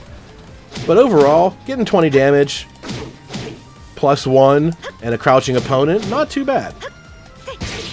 However, this one is 20 damage, plus 3 on a crouching opponent. So it kind of seems like this new move outclasses the old one. But again, they both kind of do the same purpose. They just kind of mess with your opponent's timing too. If they do one low, and then all of a sudden you start doing the other low, it's just more stuff they have to think about. So that kind of rounds out Kunimitsu's lows. That's an overall pretty solid set of lows, in my opinion. That's not even yet concerning the actual mix-ups that we're going to start running here in a minute. So those are just the poking lows. That's just, you know, running around, jabbing, poking, catching with the low, backdash, whatever it is. Use your string, set up an extension, get in with the low. That's just basic lows. So far, those are pretty good. Having moves that are low to stay in crouch, full crouch lows, back turn lows, excellent stuff so far. So now let's talk about the actual mix-ups you want to run against people. The first step is how to get to your mix-ups. The core of your mix-ups come out of the stances. Setsunagake and back turned are where most of the magic happens. So let's talk about how you get to those. You can do them on their own. You could just press forward 3 to Setsunagake at them, or turn backwards, but these are kind of slow. The real name of the game is tricking them into doing this stuff. The first way to do this is 1-2-2. This is a new extension she got. Used to only have 1-2. Now there's 1-2-2, 10-frame Punisher, and she can cancel into back turned. This one is probably the worst of the ones that we're going to cover, mainly because you can see even on hit, minus 8. And on block, minus 16. So if they happen to block 1-2-2 and you turn around, you're getting hop kicked. If they're ready to see what you're going to do and they're on point, they're hop kicking you. So that one kind of sucks, to be honest. Even on hit, very negative. It's kind of their turn. The rest of them are all better. So the next one up is sidestep 2. Sidestep 2 and hold back. You can see plus 6. That's good. That's what we're talking about here. You catch them with this and you're back turned with plus 6, the world is yours. You can really start messing them up at that point. And what did we talk about before? Lots of strings that if your opponent wants to challenge in the wrong place, they get blown up. This is another good one too, because sidestep 2, 1+2 exists. If they know you're going to sidestep 2 and go for back turn mix-ups, they want to challenge that, right? I'm not going to just go hop kick her before she does something. Every time she turns around, she hits me with that low, I'm going to hop kick her. Well, this time, I'm not going to go back turn, I'm going to do this. She always has the follow-up hit to legitimize the transitions. That's the key. All the strings this character does, seems like there's always another hit waiting to catch aggressors. So sidestep 2 is a really good one. The frame, even on block, the frame advantage of -5, you can easily turn around and get out of there. You're totally safe when you do this. So it's got a nice backup in 1+2 as well. 4-2. It's an excellent string for back turn. This is her 12-frame punish that leaves her back turned automatically. You don't have to hold back. Even on block, you can see -3. On hit, +6. These are perfect. This is exactly what you want. Your negative is safe enough that you can get out of there, and your positive is more than enough for you to start running that mix-up. They try to jab you, they're getting counter hit by that. You're going to go right underneath it and pop them. Really good stuff there. So that's an excellent transition as well. 4-2, 12-frame punish to get 30 damage and a hard mix-up. Really good. Back 4 is another excellent one. This move has some really good range. I would not expect this to be good from like 3. It's close to it. That's got phenomenal range. Again, the same thing. You can see on hit and on block, pretty good numbers all around. -8 is fine. You can still turn around and block. And +6 on hit is great. And again, if they want to start challenging you, okay, this move, they're going to just go for a mix-up. You shut it down with a follow-up. You do the second hit. And like everything, you get that counter hit, they pay the big price for it. So that's the coolest thing about it, right? Is you're going in for your mix-up stances, and as soon as they get keen to that, you switch it up and you start hitting them with extensions. Really like magical set, right? When everything starts working your way, this stuff all feels really good. You just feel like you're the smartest player in the world whenever the things go. The opposite is going to be true too. If they start realizing what you're doing, you're just going to have a bad day. You're going to have a real bad day. One of my other favorites now to go back turned is down forward 3+4. This is just a good ass move all around. There's some crush frames in there, so you're going to jump over some lows. You can see on block, this is only -2. That's hella good for a mid-mid like that. How much damage does this do? 30 damage to only be -2? That's super good. On hit, it's +7. Well, guess what? I'm going to hold back turned. Get my mix-up from there. I mentioned this earlier that this transition is kind of weird. She like voluntarily turns around. Instead of just landing back turned, she lands forward and then turns around. It's very visually unsettling, but doesn't cost her any time. She goes right into back turned. It doesn't change her frame advantage at all. So this move is super, even on hit by itself. You want to hit people with that? That's annoying. +7 force crouch. Whew. And then back turn mix up, good night nurse. This is a really good move with a really good mix up potential built into it. The last one we want to work at is set 4. This is fundamentally the same thing as back 4.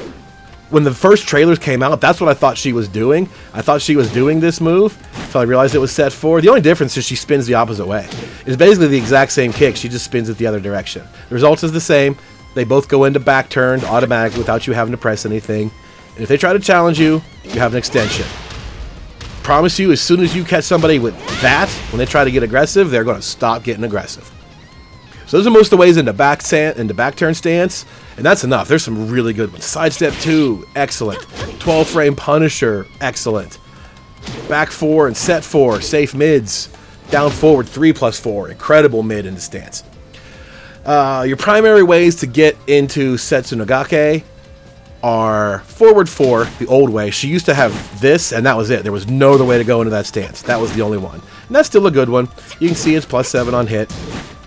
0 on block, which is really nice. The cool thing about this stance is you can stop it. Whoop, just press back. Whoop, throw on the brakes, and you're okay. 0 is perfect. I'll take that.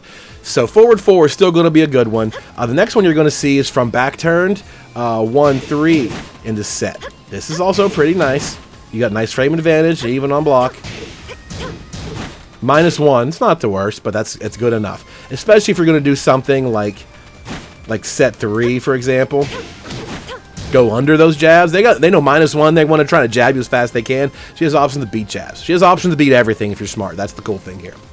So those are probably the two main ways you're going to go into set. In addition to, if you're far away, you're going to just do it on its own. You could do 1-1 into Katon and then do set that way. Again, we talked about in the beginning all the litany of options out of 1-1. But for the most part, forward 4 is one of your good ones, and back turned 1-3 is one of your good ones into set. And again, the Katon stance is there if you can do that too. Get your mix-ups that way. So, what do you do when you're in these stances? What are the mix-ups? Everything we've talked about so far, these good low pokes, the counter hits for pressing buttons, etc., etc. These are all just to set up the real mix-ups. This is you doing the dance, playing the game. When it comes to the actual mix-ups, there's a lot of stuff you can really wreck people with. When you're in back turned, you have two really good lows. You have this down 2 and this down 4. These are both excellent lows. They're not like the highest reward lows in the game. Like, you probably get a free follow up there, but they're enough that they don't want to get hit. Your mids are going to get legitimized as soon as people start getting keen to you turning around and hitting them low. So your mids. You can do 1+2 from back turn, which is super fast. Catches everything. You're not going to be able to step around this. It's not officially homing, but they're not going to be able to avoid that. This move is super fast. Really good move. But if you want to go for it all, you have forward 1+2, which is your natural launcher. So once you've got them annoyed with lows, you get them with a big mid. And honestly, this move, for only being -12, that's a pretty damn good launcher. From a hard mix-up situation, that's really good. We talked about how these lows are aggressive lows, and they're kind of bad on block. That's because they're part of a mix-up that's super, super dangerous. So if that's all the more dangerous the mid is, woo, I'll take that. I'll take -12 for this kick-ass move every day. And the cool combo that results from it. All kind of awesome stuff. So that's the hardest mix-up you have out of back turn. And there's tons of other things you could do to mess with them. You have the back turn 1-2. And then those 3 extensions that come out of it, all of those are there. In this case, though, you can sidestep here. There's enough of a delay that the mid attack in this case does not trap you like 1-1 does. You can sidewalk out of this. So back turn 1-2-1, 1-2-2.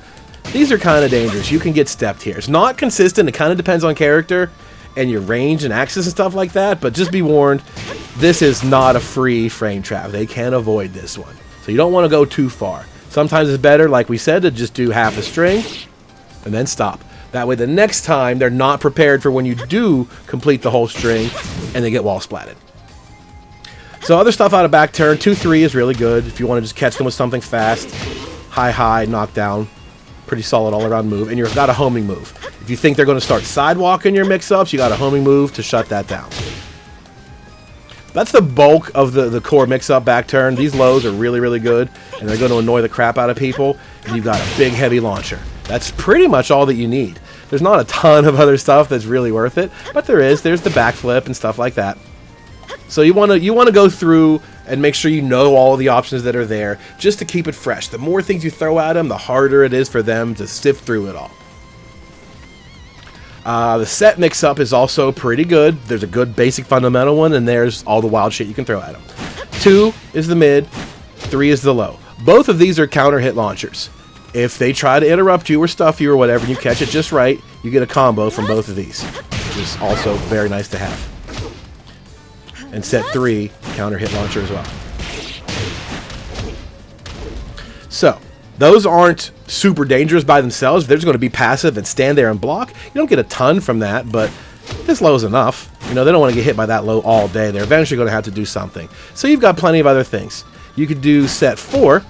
If they think it's going to be the one mix-up or the other, they're okay, I'm going to be ready for set 2. I'm going to block it. Well, here comes set 4 into back turn, and there's another low. Just like that. Just the instant they're getting ready for one mix-up, you've already layered on another mix-up. And as soon as they get keen to this, like, okay, I know she's going to just do that because she only wants to go back turn and do that low. Bang, there's a mid, you know? It never ends with this character. She's so good at doing this, it's really, really frustrating. So just going for the safe option to set up another mix-up can be even stronger than running the first mix-up. There's tons of other stuff you could do here. You can do the flip kick if you want to get a bigger mid for some pure damage. Don't need a counter hit for that. That works just as well. You have the 1-2 options with all of their follow-ups. Be warned, in this case, this 1-2 is high. They can duck that second hit right there and be in a good position to walk out of trouble again. So this one is not as effective. It's like the back turn version. They can avoid it. The 1-1 version of these are better. But again, there's plenty of things you can do. Set 4 is a good to set up another mix-up. And like we said before, if they want to try to be proactive against it and try to jam you up for turn and back turn, you hit them with the extension and they will stop doing that right away. What really takes the cake here for both of these stances, back turn and Setsunagake, is throws. Back turn in particular, she has a regular throw, just like 1+3. Whoops. Looks like that's a two-hand throw. You can't tell the difference. But she can also back turn, do 1+4. Two-hand throw. Can't tell the difference. That's going to be a blind break. There's nothing you can do to predict, to see which throw that is. Those are going to hit you. She can do 2 plus 3, and it doesn't matter. So she got 3 different throws. Well, technically it's 2 different throws. Generic throw and command throw. So there should be 2 breaks there. You're not going to be able to tell which one it is. That's annoying, right? That's the last thing you need. When you're worried about her going backwards all the time and hitting you with these really good lows. She's got a jab that leaves her back turn again. You know, she got this big-ass launcher. The last thing you want to think about is a blind throw mix-up. But here it is. And set stance has one as well. Set 1 plus 2, she has this. But you remember from the last game, she didn't stab you. If I recall correctly, she just flipped over top of you, and she was back turned. Now this game, she stabs you while she's at it. 40 damage command throw. And then she also has 1 plus 4. This one you can see coming. She runs up your chest like Law does. That one you can see. But still, to make you think about throws at this point of the game, that is maddening. Just maddening to realize, okay, what's she going to do? What's she going to do? Oh, crap, it's a throw. Of all the things, it's a throw. And then, you know what I mean? Even they break throws, they're getting frustrated. They're getting exasperated from having to be so sharp to stop you from doing what you do the whole time. That's really what it's about. The more you get to run the mix-up on these people, the easier it is for you to just start getting away with murder. You can just start doing whatever you want. They're not going to be prepared for it at the right time. The other stance, Katon, doesn't have as much to it, but there's enough there. 3-2 is a natural launcher, but it's hella risky. This is minus 17. She's up in the air from it. But if you're going for that sort of thing, you know you've got them conditioned. Every time they see that, you go for the low. Boop, you hit them with that low. As soon as you got them ready for that, there's the mid launcher. And, you know, they're toast again. The low has the extension, has 4-2, not a natural combo. Odds are, when they see this low, it's going to hit them, but then they're going to duck afterwards. So you got to be careful with that. The second hit does have a counter hit of its own. Ooh, that was delayed.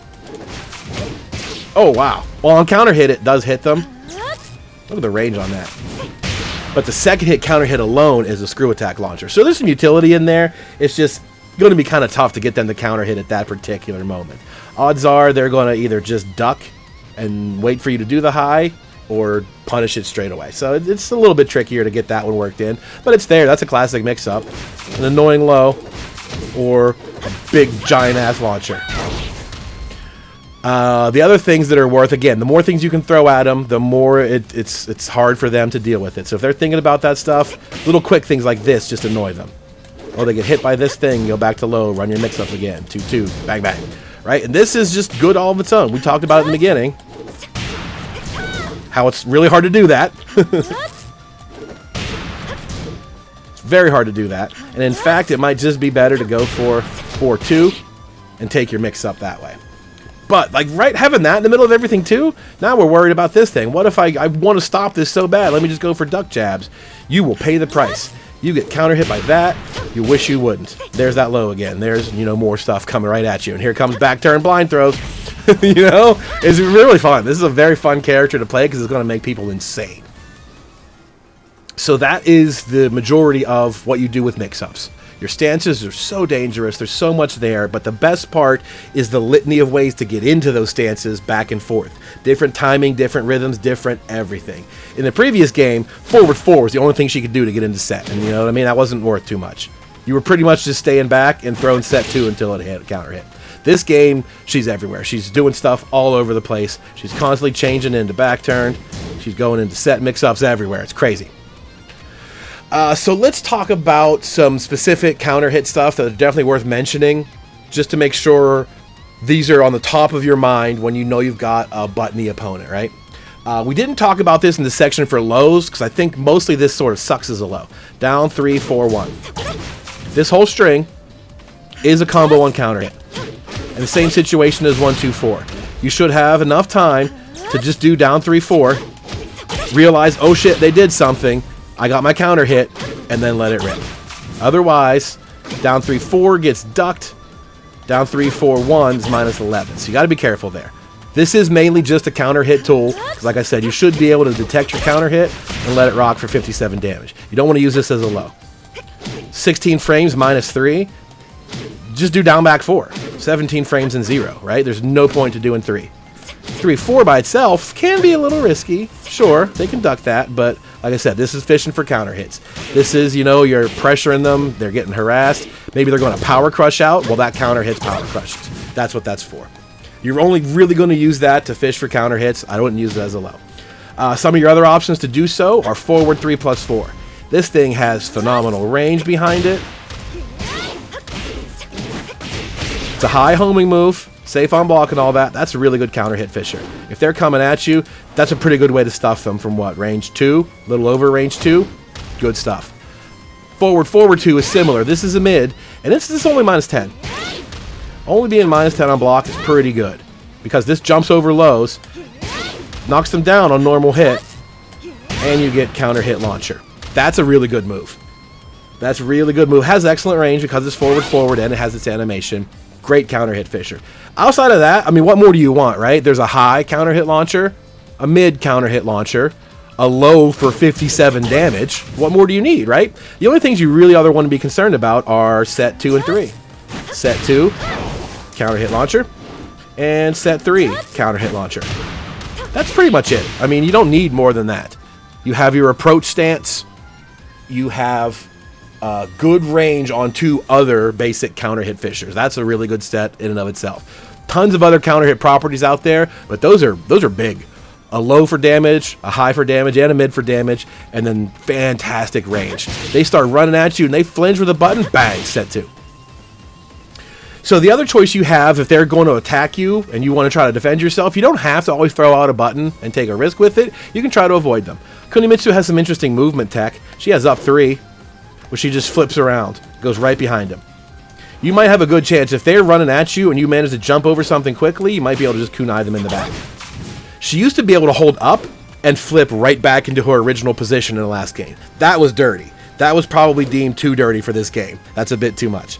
Up 3 is good enough, especially if you're back to the wall. Whoop! Now you're at the wall. I'm in charge. Up back 3 is this little sideways flip. There is not a counterpart flip to the other direction that I'm aware of. It only goes to her left. This is nice and evasive, goes to the side. This can change the position of the arena really well. So if you're kind of just out here wanting to chill and do your thing and stay evasive, you've got tons of choices to do it. You can just stay away, back dash, stay away, back dash. All of a sudden you're a mile away. She can also evade straight up. Take a look at up 3+4. She jumps straight in the air. She'll launch over your lows and a bunch of other stuff. But the best part here is this is a plus on block launcher. This move is a natural launcher, and it's +5 on block. This is excellent stuff right here. Can't say enough about that. It avoids, it's slow, and if they happen to be sidewalking, you're toast, but nonetheless. This is what I mean for evasion, right? If you want to kind of just get away from them, this is a pretty good way to get away from them, and if you come back down in just correctly, take +5 frames with you. Run that mix-up. That's definitely worth noting in that category. Some other good evasion tools are Cat 2. We talked about this in the jab string. 1-1, Cat 2. That's just going to eat up jabs. They want to start jabbing you out of stuff. That works really well. That's a really evasive move. I just like it a lot. It's cool looking, too. She teleports already sliding into you and hits you. It's a really good move. Super evasive. So are the lows out of back turn. Do note that this Cat 2 is not a low. It looks like it might be, but it is a normal mid. Back turn, both of these lows are super evasive. So if you happen to be just way out here waiting, it is just back turn, you know? You can do like label long haha steps, you know? Back turn and cancel out of it. And as though your back turn, just do this. You're going to be invincible, you know what I mean? You got a tiny, tiny little hitbox when you do down 4 like that. So these are super good for evasion as well. Her other evasive move we're talking about is down back 1+2. Her wall bounce. A little backswing to it and a combo if it hits near the wall. Pretty good stuff. The final form of evasion is parry. She has a parry. She fakes getting hit and drops down on top of you. She's not taking any damage. It looks like she is, but she doesn't take damage, and she drops down for 25 on you. This works on, like, everything. I don't think this follows the rules of headbutts and elbows and stuff like that. This works on swords, everything that I'm aware of. So it looks like she takes the hit. It's not a matter of being able to physically grab your limbs or your head or anything. She's just teleporting out of trouble. The only problem here is It can be avoided. Actually, I mentioned Wednesday Night Fights earlier I watched today. That same match, I forget, I think he did an electric with Jin. Run It Black did an electric move with Jin that she parried, and then she drops down on top of him, and Jin was able to parry that in return. Because he covered so fast, by the time that she returns back to the ground, she got parried. Right? So it's not perfect, but it's still pretty cool. Not gonna lie. It's cool to have a parry that works on, like, everything. Fast enough, start up, it's normal like everything else. What, about 6 frames probably? Universal parry option is pretty nice to have. That's not it. That's not it. We have back turned, the same thing. In the back turn case, it's 3 plus 4. One more time. So the normal version is just back plus throw, like classic reversals. Back plus either throw button. If you are back turned, it's just 3 plus 4. She has parries, and that work on everything. Back turn parry, damn, that's cool. We talked about opponents being aggressive. You want to do, set 4 all the time, and they go back turned. You could check them by, going for the extension to stop them from attacking you. That's also sort of risky. You can just do this, parry. Tons of options. Tons. You know how frustrating that's going to be? Okay, she's going to go for all these layers of mix-ups, and there's command throws that I can't see. Let me just jab her out of it, parry. Right? That's maddening. This character is going to mess you up doing that kind of stuff. So, that is the bulk of the character's playstyle, in my opinion. The way to approach mix-ups, what you do with them, how you get into that, and then the layers of mix-ups, all very rich. Her ability to counter-hit you in the middle of strings by making you challenge the wrong... Great stuff, great stuff. The other thing that's worth mentioning is what to do when you're a little bit further away. Playing at mid-range is very interesting, to be honest. Because all these mix-up things are up close, the set stance is aggressive, all these good things, the sidestep moves are great up close. Out back, you're not really in the same situation, right? You have a choice to make. You want to decide, do I want to go back in, or do I want to stay out here and take a breath for a second, right? So if you want to stay out here, you want to keep them away from you. What you end up having is a really strong punish game versus their approach. If you're trying to stay at some mid-ranges, right, and they come after you, and they come up short, you have this forward 2. This 9 to 10 frame move, this has really good range. This move is reached as far as hell. So if they're out here and they come up short, bang, you're popping them with that at a moment's notice. It's kind of hard to do. It's a fast input, but it's a very, very fast move. If you're not super comfortable with it, you could just do forward 2-3. Has almost good range. You're out here and they come up short, bang. Forward 2-3 can be ready at a moment's notice. Punish that ass, knock them down, then you follow up with your approach, right? The other thing that can do if you get them to whiff at these long ranges without being super close, you have this Shoryuken. This is 14 frames, so it's going to be fast once you get used to doing it and you get your combo that way. That's what you're going to look for to punish in mid-range if they come up short. Obviously, you could try to go for this launcher too, but not super good range. If they're going to whiff from far away, this might be tricky. Get used to looking for that, because that works way better. And this also, you know what I mean? All these ranged punishers are crazy. Who else can do this, right? To be able to hit you that hard from that far away, Falconrum has that ability. But, like, this is kind of rare.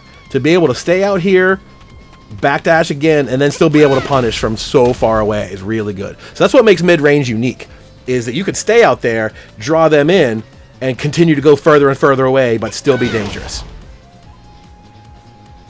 So that is how you keep out and then keep them further away. If you're trying to keep out, but you know they're going to come in and get you, if they've got ranged attacks and you know they're going to reach you, you can try to stuff them with your own counter hits. And we talked about how forward 3+4 is really good for that, and forward 2 is also good for that. These two both have really good range for counter hits. Down 3-4-1 is also in that group. It's just a little bit shorter. That's more of a jab, counter jab type of counter hit sort of thing, not from a they're coming at me. If they're coming at me, I'm using this because it's safe otherwise. Or I'm using this because it's almost safe and it looks cool and it's awesome. So if they're going to get close, if you know they're going to make it, you try to stuff their attack. Or you can use the evasive tools that we talked about. You can jump over them, stuff like that. And parries. So when you're out here, you still have tons of choices. You can try to keep out a little bit further, punish their mistakes. You can bait them to come in to fish for those counter hits, or you can run away even further. But if you're in this mid-range and your goal is to get back in, this is also very, very easy. What do you got? You got set 2, and you got set 3. Those both work wonders. You can't ask for too much more than that. Set 4, go for the back turn mix-up. Set 4, parry, throw, whatever it is. That's obvious, right? You have such good range. Set 1, 2. Tons of good options there. Another series that's worth mentioning we haven't talked about much yet is forward, forward 3+4. This also has super good range to approach from downtown. You need the counter hit. Excuse me, let me set him back on block, just so we can be sure of that. You need the counter hit for that to work. You can do forward, forward 3+4, 2. Not a natural launcher. You need a counter hit of your own, so you don't want to... If you're trying to get back in on them, you don't want to immediately go for that because they're not going to be pressing buttons, right? They're backing off here. But this has other options too. You can do this and press up. Whoop! Now look, I'm on the other side of you. Do it again. I'm up here. She can also do this and hold back to go into back turn and get ready to parry and get ready to throw and all that good stuff. So forward, forward 3+4 does create an interesting opening. Needless to say, when you do this, if you did see them press a button while you're spinning, you got plenty of time to hit that too and let it go. Once you know the counter hit is already there, you saw them flinch, you can hit it and get your combo. Just like that. So that's an interesting way to approach. I'm not going to lie there. You don't think about that a lot. It seems risky. Not that bad. -12 isn't the worst if you just do that on its own. I mean, they could probably just jab you before you do that, but they're going to be scared of this a lot of times. You're going to make them think by doing this. By this existing makes them think, and you're going to be able to run away. Whoops. You're going to be able to run away and back turn. Stuff like that, to keep it honest. The last one worth considering for your approach, quarter circle, forward, 1+2. This little number is just, I don't know where they thought of this from. It's fast as hell, covers tons of ground, is airborne, knocks you down, safe on block. Only -9. This is a hell of a good move. For out here and getting back in is the name of the game, mission accomplished. And if they block it, obviously they're standing right here. If they get hit, do it again. You're still at, if they get hit, you're still at mid-range. Do your set approach. Do it again. Really good stuff.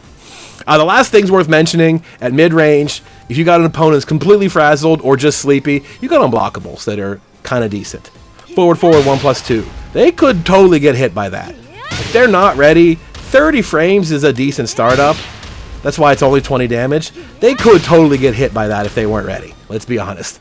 Up 1+2 is the same thing. This has 0 range.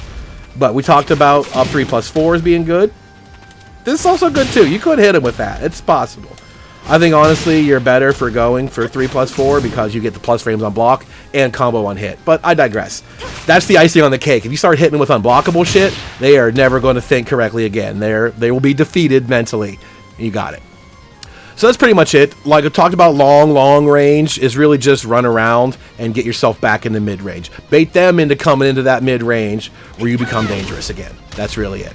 So up close, crazy amount of mix-up, layers of mix-ups, all kind of poke strings, counter-hit fishes to keep them guessing.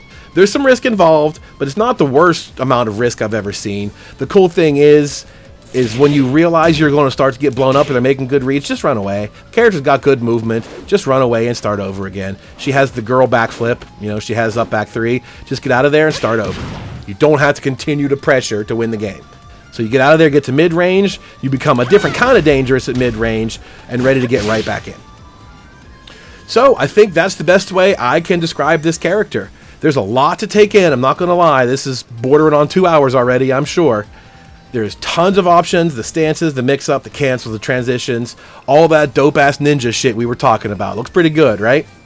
So hopefully this is a bit to get you started. There's going to be lots of stuff to figure out along the way. There's a combo video coming up soon that I'll go through the different options, paths, and little mini combo stuff, right? Little stuff like that. Just mini follow-ups that are guaranteed too. We'll cover all of those because there's a ton of that stuff too that we didn't even touch on in this video because they'll be in combos. So take some time, learn the character, go look some stuff up. There's timestamps. There's that Google Doc that lists all the details of everything that we talked about. Figure stuff out little by little as you get more comfortable. Try to look something else up. And the more layers you can add to your game with this character, the better. That's really what it's about, is the complexity and the frazzlement of your opponents when they have to deal with this stuff. Really very, very dangerous. Not to mention how cool she is. The flashing, blinky sword stuff. Very stylish, Soul Calibur looking character. So I hope you guys are having fun with her. That's the name of the game, right? Pick characters that are cool and fun and then learn what they do. So hopefully that helps. Hopefully I will see you guys in the combo breakdown video and everywhere else in the future. So until then, take care.